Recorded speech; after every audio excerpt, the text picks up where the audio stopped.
Driver అన్న driver like కదా సోదరులారా.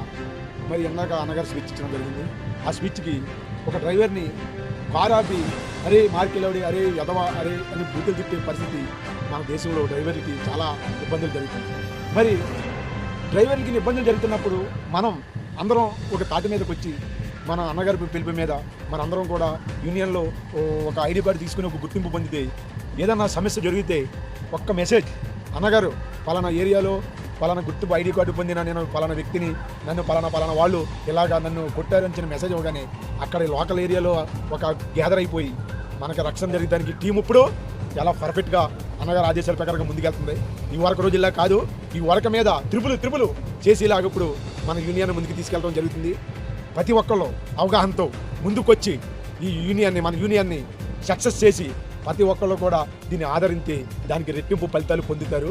ఎందుకంటే ఇవాళ డ్రైవర్ ఫీల్డ్ ఎంతో బెస్ట్, గవర్నమెంట్లో లీగల్గా లైసెన్స్ పొంది ఉద్యోగం చేస్తున్న డ్రైవర్లు మనం. కానీ విలువలేని ఉద్యోగం కూడా ఏదైనా ఉందంటే అది డ్రైవర్ ఉద్యోగం. అలాంటి ఉద్యోగానికి మనం న్యాయంగా చేసి గవర్నమెంట్ల మీద ఒత్తిడి తీసుకొచ్చి మధ్యలో డ్రైవర్కి ఏదైనా యాక్సిడెంట్ కానీ ఏదైనా జరిగితే మనం లైసెన్స్ పొందుతున్నాం కాబట్టి లీగల్గా దానికి ఒక పాలసీ, మనిషి చనిపోయినప్పుడు వాళ్ళ ఫ్యామిలీకి 10 లక్షలు అనేది మనం రూపాయి కట్టకుండా మనకి గవర్నమెంట్ మనకి ఫ్రీగా ప్రాసెస్ చేసేలాగా మనం ఒత్తిడి తీసుకొచ్చి ఒక ఇన్సూరెన్స్ 10 లక్షల ఇన్సూరెన్స్ అనేది పొందుదాం.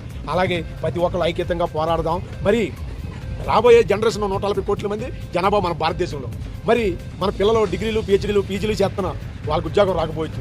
ఏ ఉద్యోగం రాకపోయినా డ్రైవర్ ఉద్యోగం చేసుకొచ్చి బతకొచ్చని మనం ఆ ఆలోచన మనం తీసుకురావాలి. అంత గొప్ప స్థాయిలోకి మనం ముందుకు తీసుకెళ్ళాలి.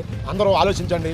మన ఫ్యూచర్ని మన డ్రైవర్ రంగాన్ని అద్భుతంగా మనం ముందుకు తీసుకెళ్దాం. అన్నగారి పిలుపు మేరకు ప్రతి ఒక్కళ్ళు ముందుకు రండి, పోరాడండి. పోయిదేమీ లేదు బానిస సంఖ్యలు తప్ప. జై డ్రైవర్ అన్న, జై డ్రైవర్ అన్న.